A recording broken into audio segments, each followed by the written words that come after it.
Hi, my name is Kurt Newman, Managing Director of Sales Consultants. Welcome to the Online Prosperity Show.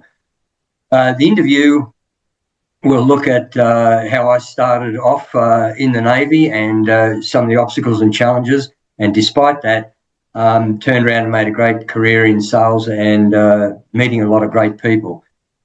Please feel free to contact me if you have any other questions. I think you'll get an awful lot of value out of this particular video.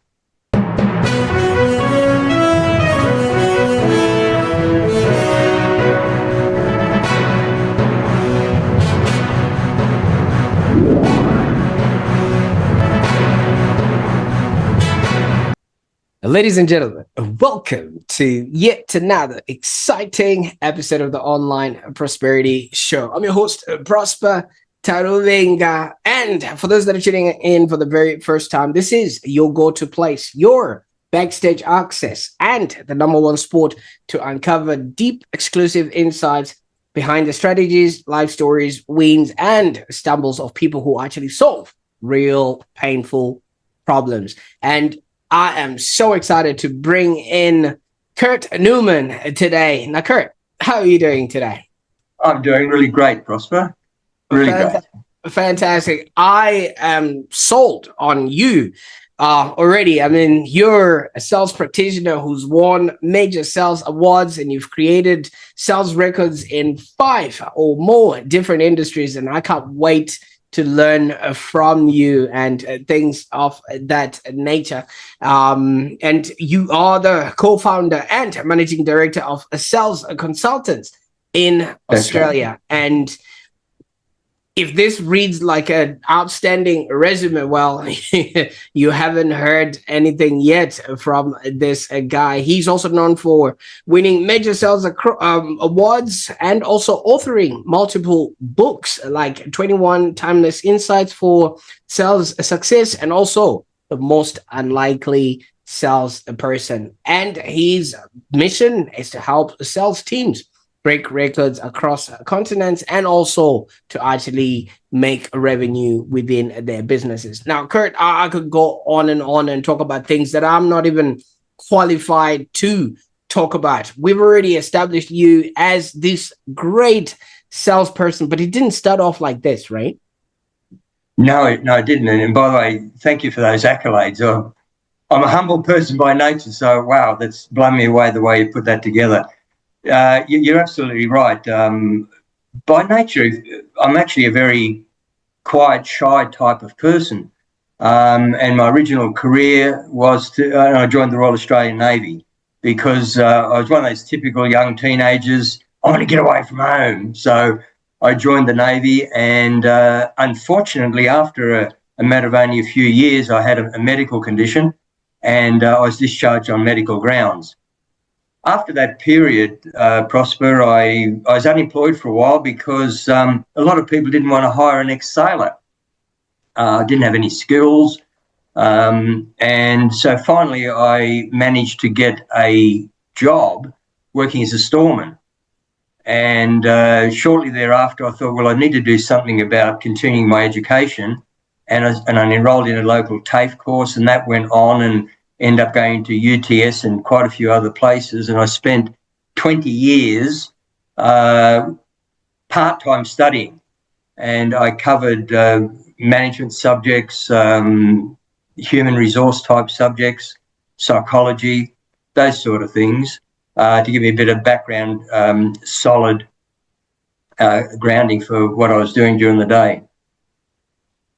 Oh, absolutely. And thank you so much for taking us through that part of your journey. Now, you did mention you were a young man who was trying to escape. Would you maybe shed a bit of light on what it was like growing up before the Navy?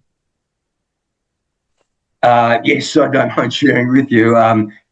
My father was a pretty tough guy, and I think in hindsight, I think he suffered from post-traumatic stress, so I don't hold any grudges or anything. I love him. He's long past. But he was a real tough guy. and the area that I lived in was very, if I call it, very, very blue collar, very, very basic type of environment. And I really wanted to break free from all that. My mum, God bless her, she's also passed. She was very, very encouraging, encouraging me all the time to go on and continue my education and do what I can. So she was very supportive when I said I wanted to join the Navy. And after I signed up for 12 years, and can you imagine the feeling? And this was one of my first major disappointments in life. I was discharged around 2 years. So, and I was only 18 at the time. So it was a matter of going, well, what do I do now? And as I said, I was unemployed for 3 months, and I found the only job I found was that of a storeman. But it was a great start. It was a great start. And thank you so much for taking us there, because it just sort of paints the picture of, the reason why you would have wanted to go there. Now, you've arrived at the Navy, and obviously it's a whole different environment. It's a whole different set of instructions, and the person you've got to become. What was your experience, during this sort of 2 years? Did you like it? 2 years. Yeah, I did. I really did like it. In fact, I was the first person to be promoted to a leading junior recruit after 6 months. Right. And I was actually I was the only person out of 83 people that I was with in that particular intake that lasted the 6 months. It was a great learning experience from the point of view of being self-disciplined, that if you say you're going to do something, that you do it. Personal and environmental hygiene was top of the list, obviously, because if you're on a destroyer with a couple of hundred people, everybody's got to be very, very clean hygienically. So it was also very, very tough, because there were people who were much older that joined many months earlier. They were much, much older. And there was a lot of bullying, which is totally unacceptable, of course, these days. It was unacceptable those days, but it still happened. So, for example, the ABC some years ago did a documentary on the naval base where I was and exposed, what was going on. So it was very, very tough. So during the daytime, you still had to study and learn. Like schoolwork, but then also there's a whole host of naval subjects, and I did very, very well. I did very well in there. So, but it's one of those first lessons in life as a teenager that when you discharge, you got your heart and soul set on it for 12 years, and after 2 years, you're told sorry, but you've got to leave on medical grounds. So that took quite a while to work through as a teenager, but I got there eventually, and just started looking forward as to the sort of things that I could do. And I thought the logical place was to go and learn and study. So this was start off with TAFE and then work my way through various educational institutions. Oh, absolutely. Now, I'm already sensing a thread of resilience in all of this, because if home was like being in the fire and being at the base was being in the pan, then there was just so much that one could actually be able to handle. But obviously you managed to sail through all of those. Maybe we'll touch up on that as we go. Now, there's one thing that I've heard, especially when people are getting into like the defense force or, things of like the Navy or something like that, you are stripped of being a civilian. Now, did that happen to you in that particular 2 years? It depends what you mean by stripped as being a civilian, but you certainly have got a very narrow space of thinking, if you like. Things that are basically done from the very, very early. You got up about 5 o'clock in the morning, and everything was structured by time. So you couldn't be late for anything, et cetera, et cetera. So because of wanting to get away from home at the time, I thought this was my one and only chance to really prove myself. So resilience, yeah, but unbelievable determination and commitment. And that's why when I was there of a weekend, a lot of sailors went out and had a good time. I did that as well, but I tempered that with studying. So, I was there reading the books and doing all that boring stuff. In fact, I was quite surprised there's a couple of other guys whom I'm still in touch with to this very, very day that studied with me because they saw the value in getting high marks and doing very well. So I was very, very determined to make a fist of it. And I really did. I did the very, very best I could. I came second in the intake in a whole range of exams. And I'm not an academic, believe you me, I'm not. But I'm prepared to work hard, stick to it. And I think anybody that does, there's a lot of people that have intentions, but they don't have the commitment behind the intention. And quite often the test is when you have obstacles and challenges. So if you ever want to go from point A to point B, and it's something you've never done before, well, you're going to have challenges. You're going to have setbacks. If you can call it, you got to label them that. Okay, that's fine. I just see it as part of the journey. And if you can think ahead and say, well, these are the potential obstacles I'll have and how will I overcome them, it's fine. Most of them, by the way, don't come when you start planning and thinking ahead. Of course, I didn't know that as a teenager in the Navy. In hindsight, I do now. But it was sheer, and I felt this strong urge that I have to make a go of it no matter what. And as I said, I'm in touch still to this very, very day with a lot of the guys that I was in the Navy with. One guy was in there for 40 years all up, and he ended up becoming a captain. So there's some people that did very, very well in the intake. But they do.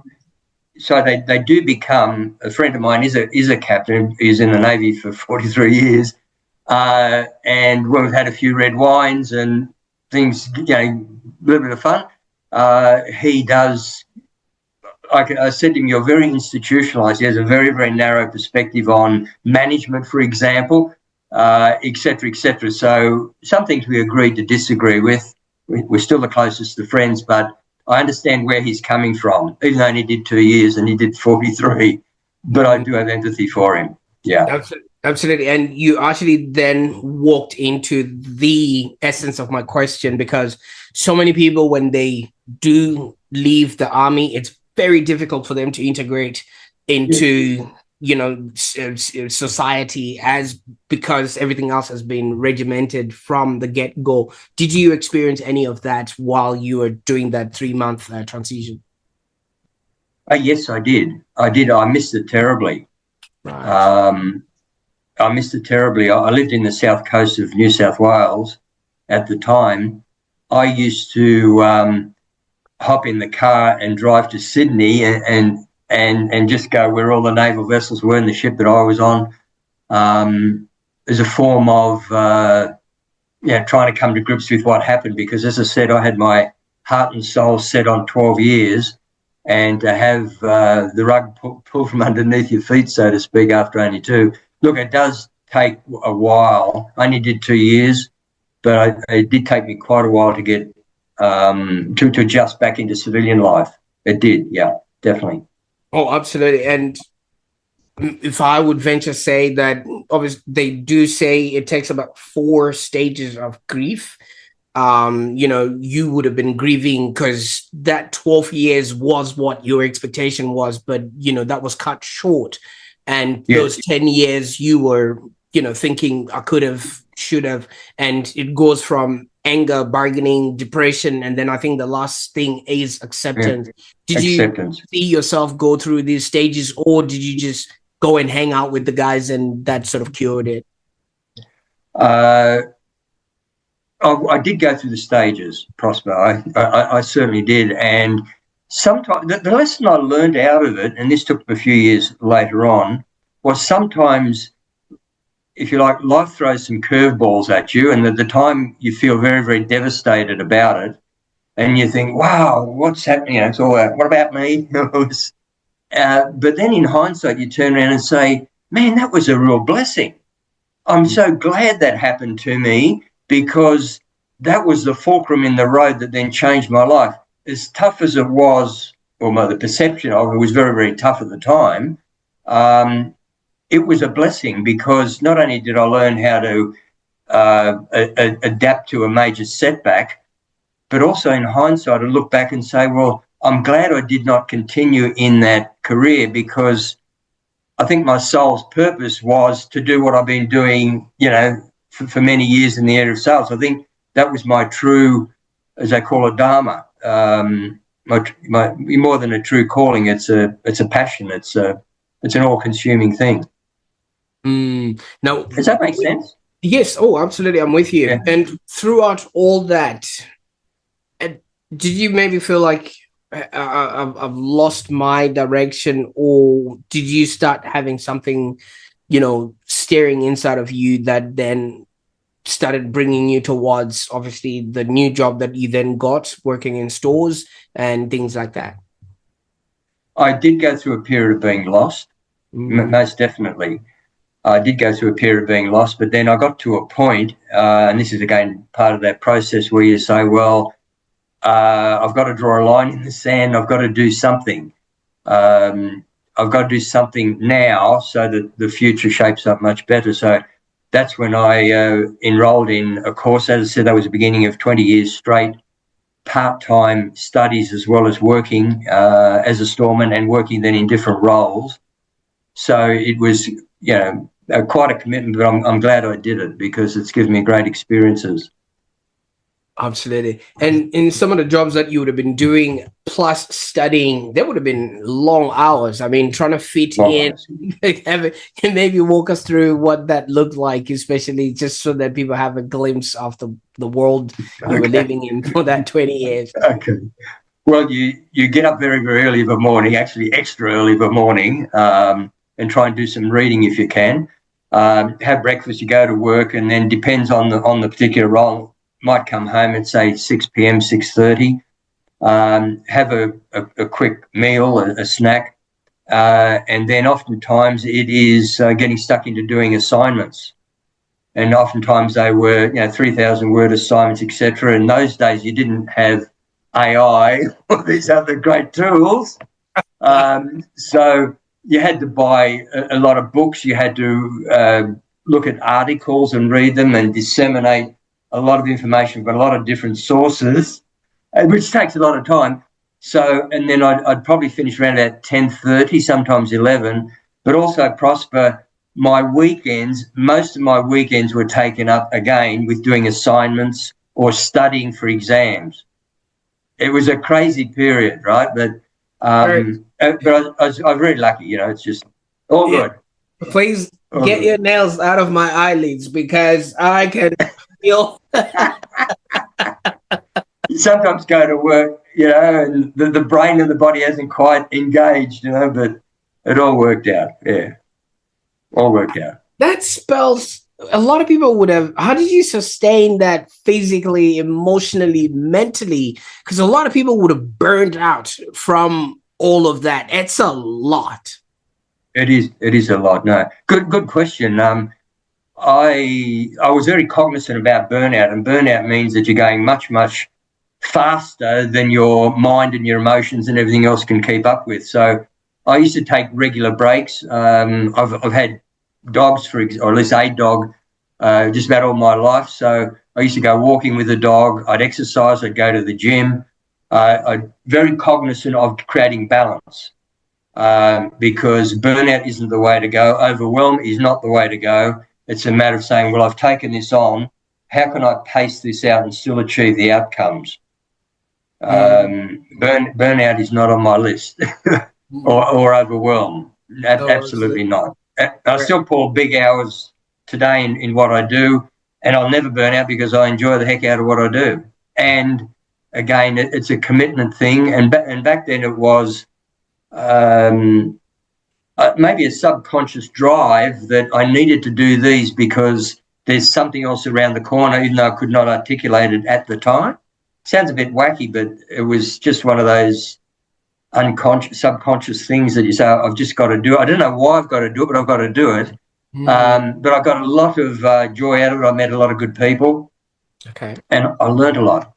I learned a lot. I learned what works because I was working during the daytime, and sometimes assignments had to relate to your work in management type subjects. And sometimes the theory just didn't connect with what happens in the real world. So that in itself was also good learning. Oh, I can imagine, because you've got real world, Experience, experiential learning. yeah, Right. yeah. Now, at what point did you then, or what sort of project which then solidified it for you that I think this is the right path that I'm on, and this might actually work, because you had an experience of that, Navy not working out, but you're working here, like you said, on a hope and a prayer that something will actually turn around for you. Yeah, I certainly did. I kept I changed jobs fairly regularly because I was driven to more responsibility and other experiences. So I was only a storeman for about 4 or 5 months, and then from there I went into counter sales, working like in a retail type environment, and then worked my way through. And I got to a point in one company where there was no more opportunity for growth. So therefore, I left and I went and worked with one of the competitors. And then I thought, well, this industry, there's a limitation in terms of growth and what I can do. So then I went and worked in another industry. In fact, I worked in something like about 15 different industries before I became a consultant. And most of those were in sales roles, because I wanted to experience different types of selling environments, different personalities, different cultures, etc. So on the downside, I get bored quickly, right? So you can't be driven and not be bored. I mean, you're trying to push the envelope. But these days, and for many, many years now, I temper that.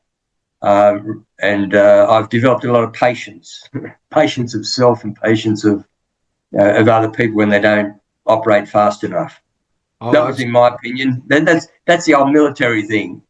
You said you're going to phone back. Why didn't you phone back? You don't say that, of course. Now I understand why we can have this conversation, because you just, being lenient to me, while asking you all these questions for the online. Fine. I'm happy to be, and happy to answer any question you might have. All good. Absolutely. Thank you so much. Now, you chose to then go on and establish sales consultants, and Yes. that was the year 2000, right? Yes. Obviously, for those that are not sure, that was the year where it was the whole Y2K thing going on. Yes. Yeah. There was a lot of fear. Yes. I actually had another business that started in 1990 called the Australian Training Company. Very briefly, Prosper, the organisation did research. It was all tailored work, but we covered the whole spectrum from management and leadership training, teamwork. In fact, we were one of the first companies in Australia to do experiential training, and I developed a very great working relationship and friendship with some ex-Army SAS guys and straight Army guys. And so the client would want everybody to work as a team. We go to the Blue Mountains in New South Wales. I designed the whole program in terms of what we need to achieve based on the client's objectives.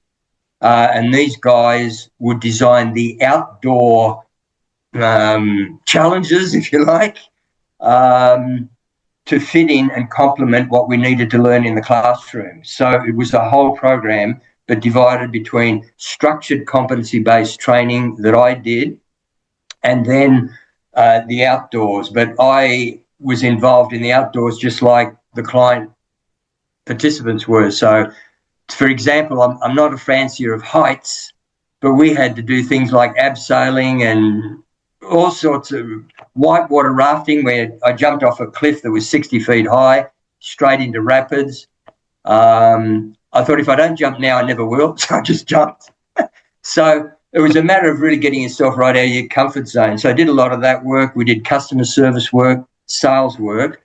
But after doing that for 10 years, Prosper, my real passion is what I do now in sales consultants. And that's why we changed in March 2000 from the Australian Training Company to sales consultants, and the focus is purely on improving sales performance in organisations. So when I spend time in the field with salespeople to learn what they do, how they do it, their problems and issues from their point of view, I also then learn through them and through what multiple salespeople in the same client organisation tell me. There's often other issues in the company which could be process issues, etc. I call it back-end type of issues that prevent sales performance. In other words, the orders might not go out on time, so their customers get upset, etc.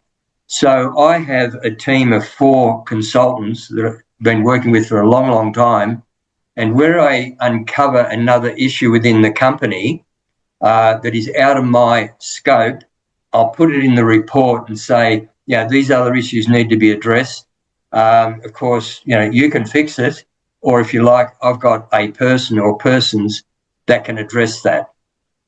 So that's how the whole thing works, but it's all about improving sales. But by fixing what I call the back end, which could be warehousing, distribution, etc., it improves the profitability of the organisation as well. And one guy in particular that I use is outstanding. There's another guy that I use for doing executive work. This guy was a global CEO.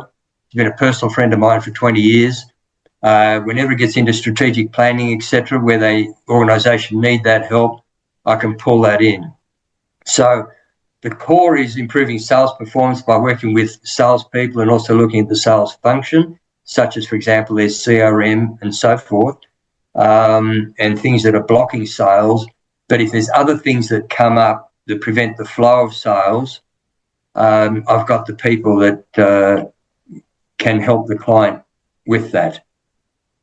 Absolutely. And they took quite a while to find, I can tell you.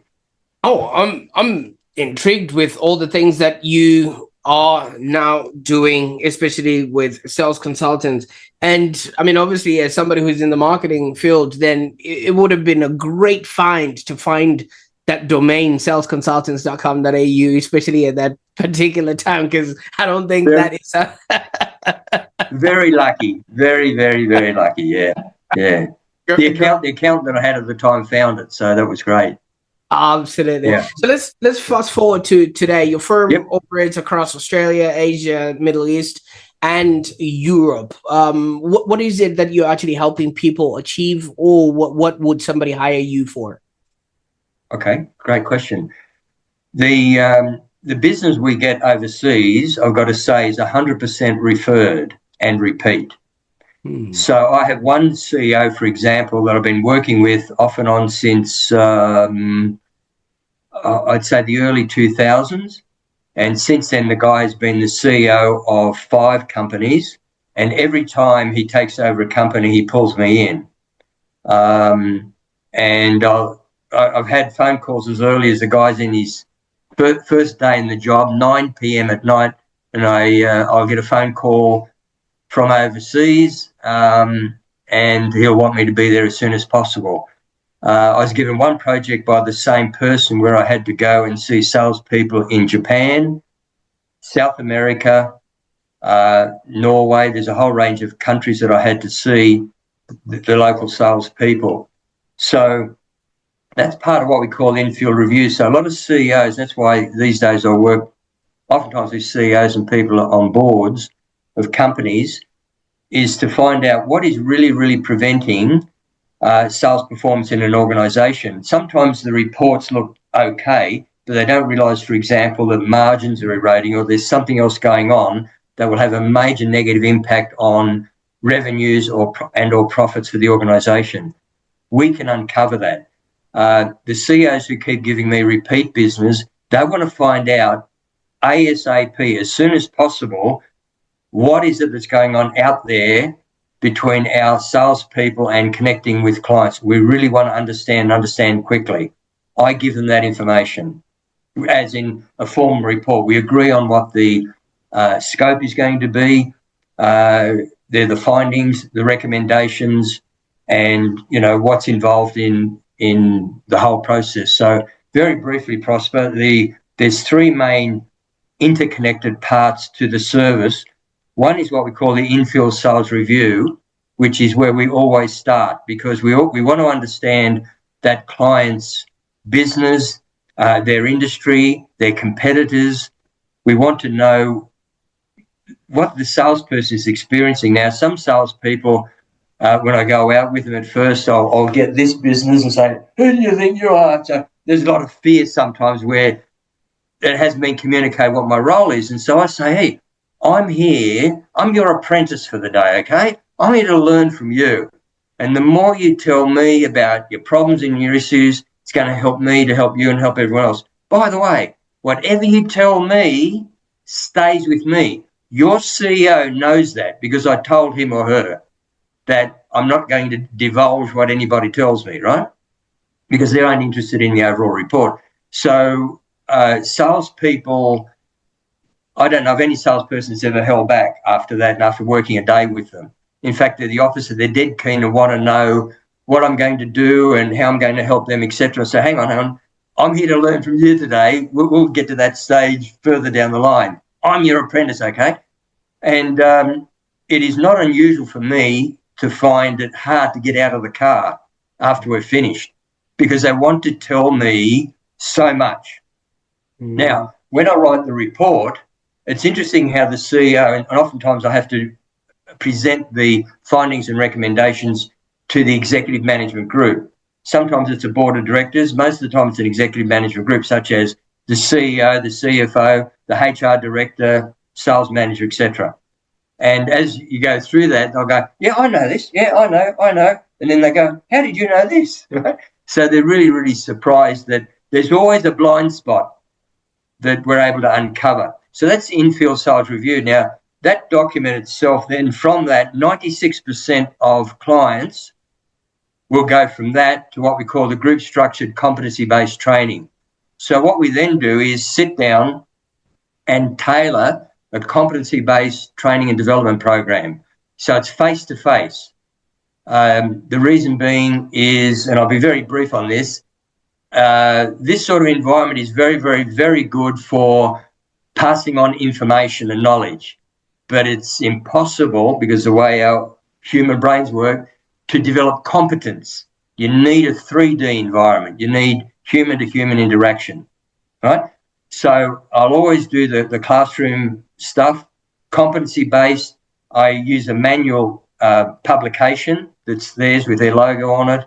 There's workshop stuff. It's very, very interactive, very, very practical, based on solid foundations. It's amazing. I'll segue for half a tick. I was talking to a guy that I coached 21 years ago. He rang me out of the blue, first connected with me via LinkedIn, and he said, Kurt, I know you're not going to believe me, but when I catch up and have coffee with you, I'll tell you, I still have all your manuals and I still use your gear. So that just blew me away. So it's infield sales review to find out what is, etc. Then there's the group structured competency-based training, which is generally two very, very intensive days. And 2 days with me is probably closer to 3 with anyone else. Very intensive. And people say, wow, I'm so pumped, but boy, am I exhausted, right? But they really, really enjoy it. And then the third area, which is generally Prosper about a month later, I do what's called infield sales coaching. And that's when I spend time with them one-on-one, working with them on business development and or account management calls. And so what I look for is what they're applying based on what they've learned in the course. So I develop the sales process. I develop all the skills with examples. Now, we are, again, one of the first companies in the world to develop 6 sales competence levels. Level 1, a beginner. Level 6, the professional. The mean, by the way, is 3. Just under 3. So I can put a number on any salesperson within about 3 to 4 appointments.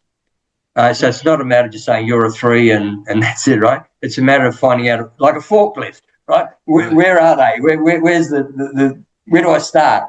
So if someone's a 3, for example, I'll work with them to try and get them up to a 6. But the mean across all industries we've worked in many, is 3.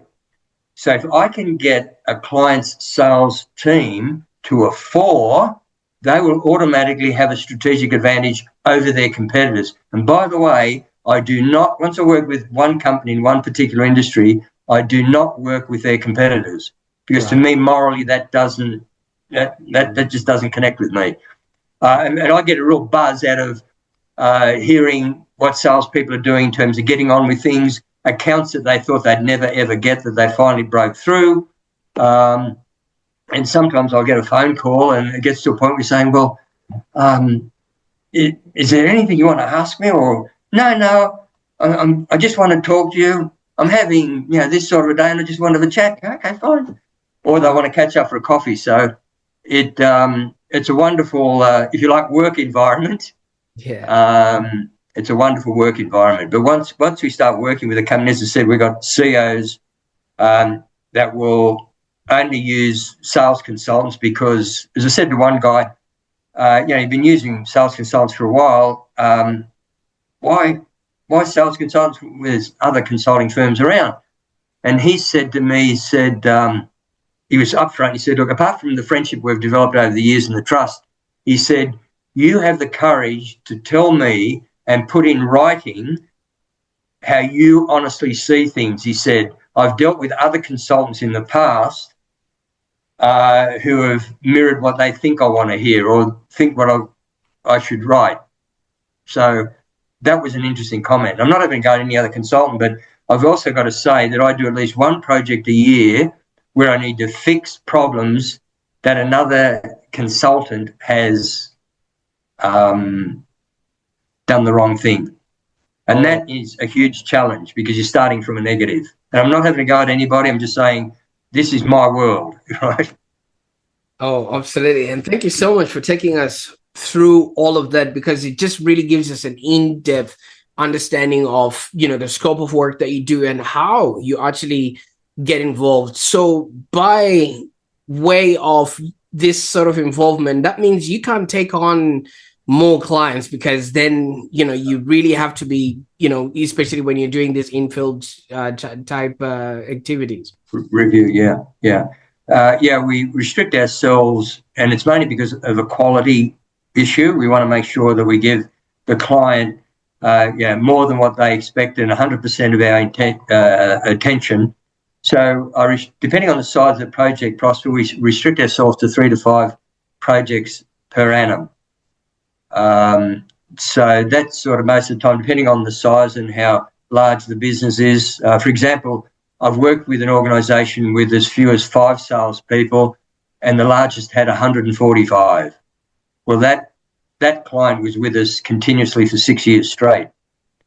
By the time we worked with them, and we developed an academy for them and a whole lot of things. So, and it's all tailored. It's not, off the shelf generic stuff. And that's why the uptake is so tremendous, because if we're talking, for example, shipping, we're only talking about shipping. We're not talking about software sales or prestige car sales, right? Which really puts salespeople off. So you're talking about their issues, their opportunities, and they're just totally engrossed. Absolutely. And speaking of salespeople, you often work with salespeople who struggle with things like self-worth, fear, belief systems, and they're coming from a whole slew of pasts and histories and things of that nature. Walk us through how you actually maybe help them break that pattern for them, like you say, to go from a 3 to like a 4 or 5 or a 6, Oh, yeah. I'm finding I'm doing a lot. There's actually 3 areas that I work in, if I call them silos. Mm-hmm. One is on the selling skills side, which has to do with everything face-to-face with the salesperson and their client or prospect. The second area has to do with strategy. This broadly is involved in what I call complex selling, where the salesperson has long selling cycles, needs to address a management committee or a board of directors, etc. So there's a lot of players involved within the organisation. And the third area has to do with resilience and confidence. I'll give you an example. In fact, I've got one coming up very, very soon, but one that comes to mind, the CEO, who's also the managing director of the company, had the problem with the salesperson who was fearful of what he called cold calling. His first name was Chris, and so I sat down, had a coffee with him, and we had a chat. And the guy had great product knowledge, great industry knowledge, but he did suffer from low self-worth. So we talked about that, and I said, what is the greatest thing that you're fearful of when you walk in and off the street and go and see a particular maintenance engineer? And he said, the fear of rejection. And I said, okay, well, thanks for being so upfront. If I could show you how straightforward this is, if you and I work together today, would that be okay? Okay. We were in a suburb called North Ryde in Sydney, and they're very long streets, if anybody knows the area, the commercial area. We started at one end, and I said, now, you just relax, you watch what I say and do, and we'll do this for as long as it takes.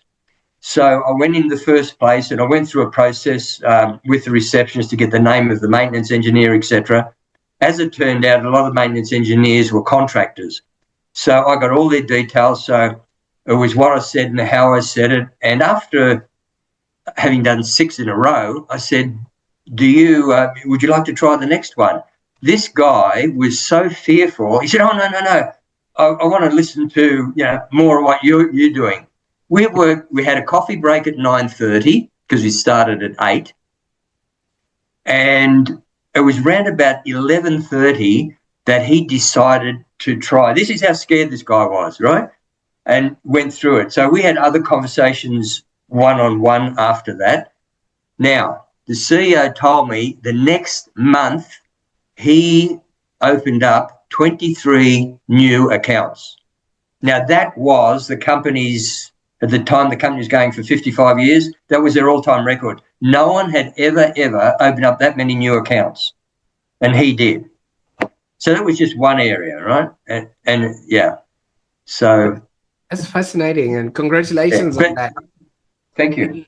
It's there's not a one does all, Prosper. It's a matter of spending time talking with a person one-on-one, creating trust so they open up to what really is hurting or stopping them, and then for me to come up with some tailored suggestions. And where possible, as in the example I gave you, is I endeavoured to demonstrate, say, look, hey, I'm not infallible. I know what it's like to be fearful. I can tell you the very, very first time I walked into an engineering place trying to sell electrical stuff in my first job as a salesperson, I had sweaty palms. I opened my mouth and no voice came out. Hey, I know what it's like to be scared, and that's the truth. In one particular case, I went from first day I walked into 20 places, sold nothing, and I got to a point where every second place I walked into off the street, they bought something. And it was very, very expensive chemicals, by the way, very expensive. So, again, I really empathise, for people. And part of that journey I also outline in my second book, The Most Unlikely Salesperson. And the title is very apt. Very apt. Absolutely. And thank you so much, Kurt. Now, I don't know if you realize this, but it is an actual principle of influence that if you actually lead by example or lead by doing, the person that's looking and mimicking will have a frame of reference for them to actually, go ahead and work towards that. Now, if you're going to be involved with these people, are there any patterns in your life, perhaps the discipline of the army, adapting under pressure? I've heard people in the Navy, you have to swim lengths and endurance, all of that stuff, having to push your own boundaries that you are now just either mimicking or just passing on to your clients, whether intentionally or subconsciously, in a way that they are actually now looking at you, like you say, they just ring you up and say, Kurt, I just thought I'd talk to someone because they can't relate to the world now as they know it. Yeah. I'm really not sure on what your question is there. I'm just saying, are you passing as on far as all the... demonstrating? Yeah, Yes. yeah. Yes. What I've actually found, I mean, some of the points earlier you brought up, Prosper, really spot on. I've discovered that when you're in going out with salespeople on sales calls on the coaching side of it, and you demonstrate a particular skill, they are then totally, if you like, sold on the idea that this really does work. The amount of times I've been told by quite often very like salespeople, sometimes in their 50s and 60s, saying, well, I learnt that in the classroom and you even covered something very similar in the classroom. And I thought, yeah, works in the classroom, but in the real world, no, it doesn't, right? The amount of times they've mentioned that, but when they see you demonstrating a skill and the response from that prospective client or client, when they walk out, it's like they're walking on air. And the comment I get also, Kurt, next call, I'm doing this, okay? I'm doing it. The ones that are really motivated and driven because they know that I've seen it, I've experienced, I've felt it. I've seen the look on the client's face. I saw how the words that Kurt was telling us in the classroom, he's used the same words here. It actually does work. I want to try this. And of course, it's like a child when a little 4-year-old girl or a boy wants to learn how to ride a push bike. A bit wobbly after seeing the next door neighbour who's very competent in riding a bike. So they're a bit wobbly in applying it. And then you highlight from a coaching point of view what they've done well and what to keep building on. And then they want to just do it again. No, I want to do that. And they pick themselves up. And it's almost like they start self-coaching. And that's, I think, one of the great joys I get out of what I do, seeing people having enough faith and confidence in themselves to try it, experience, wow, this really does work, to their mutual benefit and the benefit, of course, of the client. Now, Kurt, I mean, based on your life story and your history and everything else that happened for you, and I'm gonna say this with the utmost love and respect, knowing what happened to you after the 2 years in the Navy,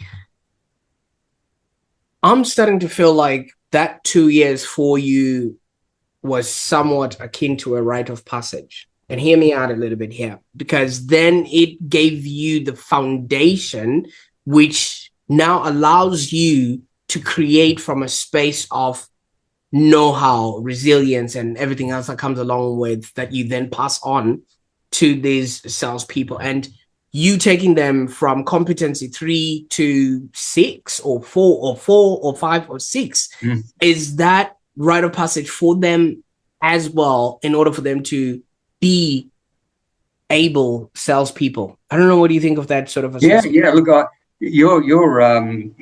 your description there is absolutely spot on, and I think I mentioned earlier on how that, and 2 years out of the 12, the pain I went through, the emotional pain, and the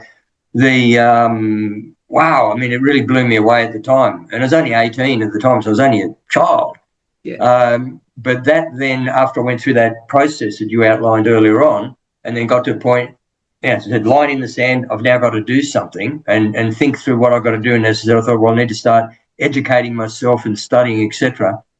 That was the foundation. That is, well, in hindsight, that was a terrible period, but that's only a description. At the end of the day, it was a blessing, because if all that did not happen, I probably wouldn't have the foundations to do what I do today. But I also have a lot of empathy for people who are struggling in sales. I've had, like I mentioned about that guy. There's another guy, very, very briefly, where the CEO said to me, look, Kurt, and this is a company that had 5 people, and he mentioned the name of this salesperson. He said, Kurt, I'm at a point of terminating this bloke. His words, not mine, because he's not meeting budget, blah, blah, blah, blah. And I said, well, let me work with him and see what happens. 3 months, it was about 3.5 months later, this guy topped sales in that organisation, ended up becoming a branch manager about a year later. right? There are quite a few other issues apart from the fact he needed the skills, but he's also being mismanaged by the person he reported to. That was again. I said I don't look at just the sales side, and I look at what is interconnected. And his particular manager, there's him manager, then the CEO.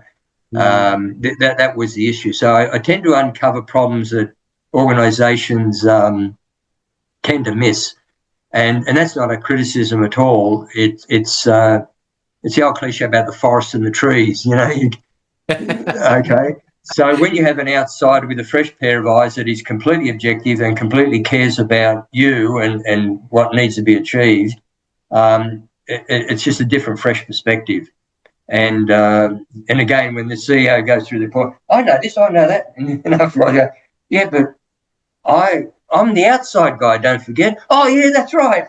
I said, but isn't it good? I've pinpointed all these things, Yeah, But all good.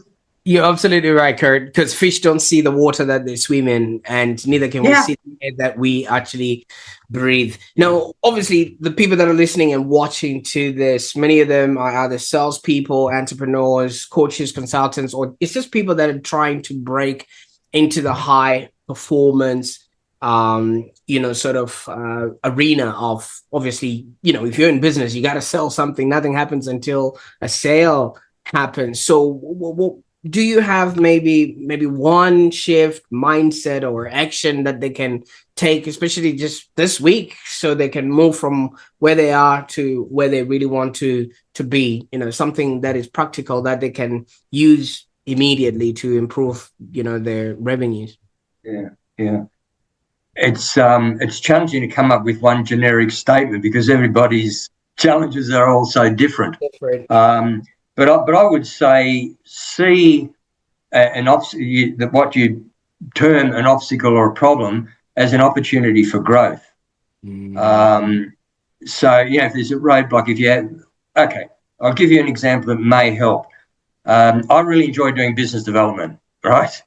So when you want to contact a CEO that's running a company for 20, 30,000 people, those people are very, very hard to contact, right? Now, I could turn around and find their email, send them an email, and it bounces back because most of these people have got a special email, etc. There's some organisations you can phone and you get 8 variations on a recording, but you don't talk to a human being. Okay, so you could turn around and say, oh, but look at all these obstacles and problems. I can't do this, right? I find other ways. Otherwise, that spurs me on to turn around and say, hang on, this person really needs to talk to me because I found out some other information about the organisation. I'm not letting these, what you might term roadblocks, stop me. Because there's an old cliche, you can't stop a person who won't be stopped. Yeah. Right? But if you go about it, and if possible, take the emotion out of it. Quite often when we have roadblocks, we put emotions into it. We get angry, we get frustrated, we get filled with anxiety. Put all that aside. That is only going to weigh you down like a lead balloon, right? Leave the emotions aside. Stick to the facts where you can. I know it's hard at times, especially if someone, just hangs up on you or whatever, but don't take anything personally. The person's giving you a business objection or a business rebuttal. It's not a personal attack. And again, I see a lot of salespeople take those sort of things very personally. Leave the personal stuff out of it. It's a business-to-business transaction. Don't leave the emotions out of it as well, where you can. It is a job. It is a process. It is a process. And sometimes when you salespeople work in complex selling environments, it can take 6 to 9 months before they get a piece of business. Okay? But there are processes along the way and measurements along the way that can motivate you rather than get all frustrated going, oh, wow, I can't get in touch with this CEO or whatever. Look, it's a long, convoluted answer, but I hope it helps somebody that don't take things personally. If you've got an obstacle, you have created the obstacle, okay? Can we do it this way? You have created the obstacle. Yeah. So, and you put that name on it, it's an obstacle, and go, now what can I do to overcome this? This is the first roadblock. Okay, it's only the first. Yeah. What else can I do? Oh, I've said it. and do that. If that doesn't work, well, what else can I do? You may need to try 4 or 5 different things. That's okay. You'll get there eventually. You can't stop a person who won't be stopped.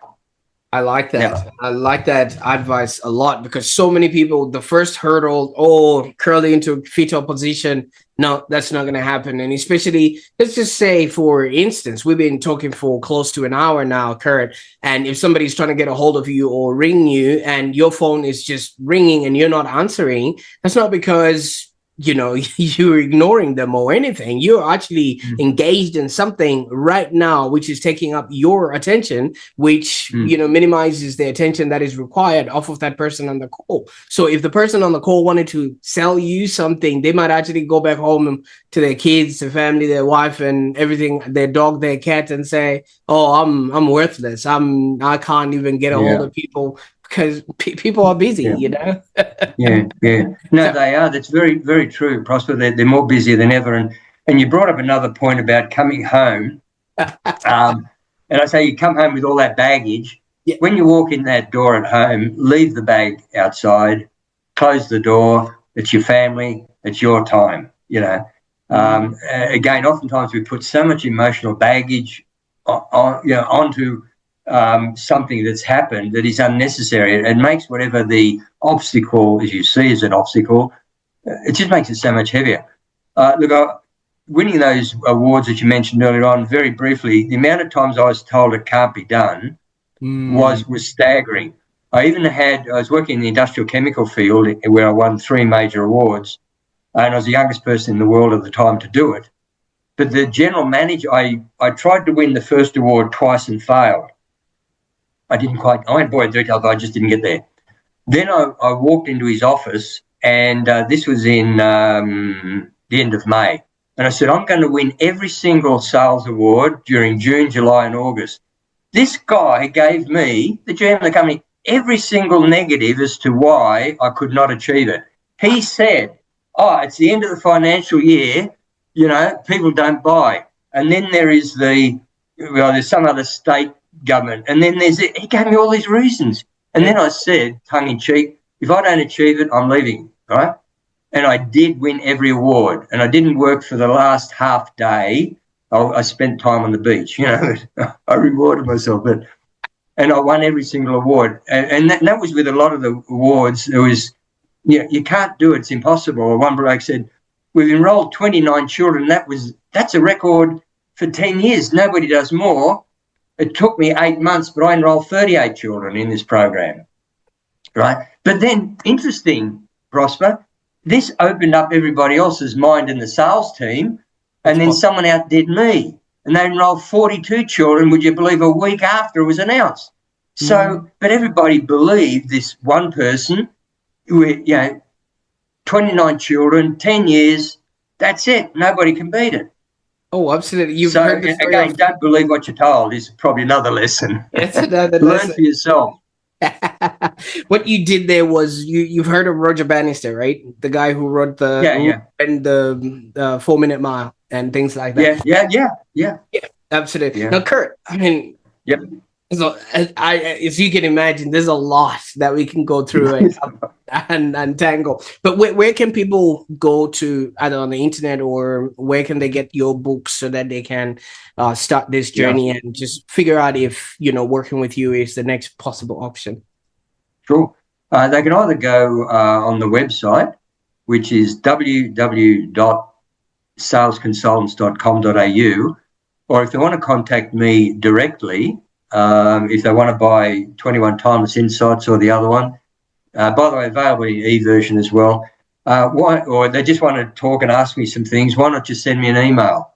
And my email address is Kurt, Kurt, at salesconsultants, one word, .com.au. And just put your name on the subject line, Prosper, and I'll respond to it really quickly. Absolutely. And thank you so much for opening us up to that.